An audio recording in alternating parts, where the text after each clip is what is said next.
Back now with Day to Day. What's the most you ever lost on a coin toss? Sir? The most you ever lost on a coin toss? I don't know. I couldn't say. Call it. In the film No Country for Old Men, actor Javier Bardem plays a vicious killer named Anton Chigurh. Never before in the history of film has a simple coin toss been so utterly terrifying. Javier Bardem just won the Golden Globe for Best Supporting Actor for that performance, and he joins me now from NPR's New York bureau. Welcome to the program, Mr. Bardem, and congratulations. Thank you very much. Thank you. The film No Country for Old Men is based on a book by Cormac McCarthy, and in the book there's very little description of your character, only that he has blue lapis eyes. How did you take that brief description and turn it into a character? Well, I guess that was the challenge, which is to try to bring what he represents, which is kind of an icon of a symbolic figure of what violence is, and put that into a human behavior. I understand that at first you were a little bit concerned about the violence in this film. How did you make peace with that violence? It's not that I make peace. It's like that the coins are the coins, and you know... The Coen brothers who directed this film. Yes, and I know they are taking very good care of that. Like, it's not going to be empty violence, or violence that it's just gratuitous. It's a violence that is really telling us something because there's a statement behind it. One of the things that to me was most frightening about this character is that you had no idea how or why he became so violent. You know, you don't get any sense of something terrible happened to him in his childhood, something like that. Did you as an actor have in your mind an understanding of why he behaves like he does? Basically, we are talking about a character that comes out of nowhere, goes back to nowhere, and he's kind of a force of nature, kind of a violent fate that the rest of the characters have to face. So basically it was not important what happened to him before, but what he creates in people in this very moment. The character seems to have a certain code or a set of rules that he abides by in terms of who he kills and who he doesn't kill. What were those rules for you? Well, those rules were pretty good described on the book of Cormac McCarthy, and I guess it has to do with fate.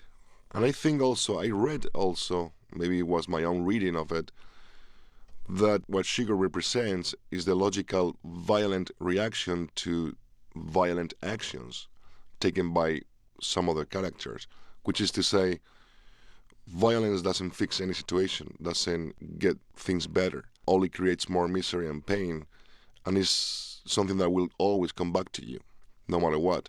So I think that basically he brings that philosophy with him, which is, I'm here because you call me. I was recently watching another one of your films, the film Before Night Falls, and you play the Cuban poet Reinaldo Arenas. And there's a scene in that film where you're being talked to about great literature. And there's this look on your face as if you're listening not with your ears, but with your eyes.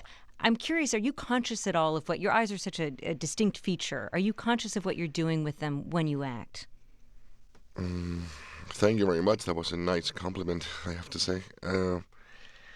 Not really. I guess one of the things that all the actors, we try to achieve is to not be aware of ourselves at all when we act. We try to embody somebody else.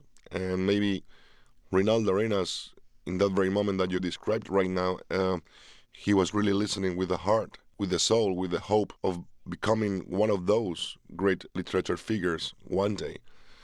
Maybe Javier, myself, won't ever listen that way. You know, those are the eyes of Reinaldo. They were not mine.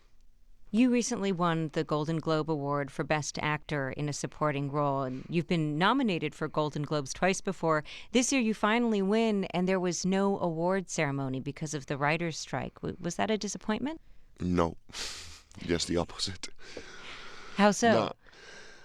I mean, because at the end you are on the sofa watching the TV, very comfortable, and you don't have to put a suit and do a carpet. That's why. But I understand why people will complain. And of course, there is a lot of people out there that deserve the recognition. But at the end, awards and these things are not important compared to the whole thing that is going on with that strike, where a lot of people are really having a lot of trouble. I mean, who cares about awards? They really need to get to an agreement because things are going to get tougher and tougher as every day passes. Were you on the couch watching during the Golden Globe Awards? Yeah. You were? Yeah, I was watching TV. Did you celebrate at all? The funny thing is that I was watching one channel, and then my mom from Spain called me and told me, "You won." I said, "No, I'm watching the channel," and they haven't said anything. She said, "Yes, you won because they put it on internet." I said, "Okay." So basically, she told me that I won, which was a great news. Javier Bardem, if there's one character that you've played that you think is closest to who you are as a person off screen, what would that character be? If there was any, I won't tell you. You want yourself private. You want to keep yourself private. But I guess we all, the actors, no matter how hard we try, we always, unfortunately, bring a lot of ourselves into it. And I say unfortunately because I know that almost every actor's dream is to really be able to disappear in somebody else's. But it's hard. Only the great geniuses, which are few of them, can do that. So the answer is a lot of me's in everywhere, but not in Chigurh. Not in Chigurh, yes, No, I that's for would sure. hope not. Thank you. I take great comfort in knowing that. Thank you.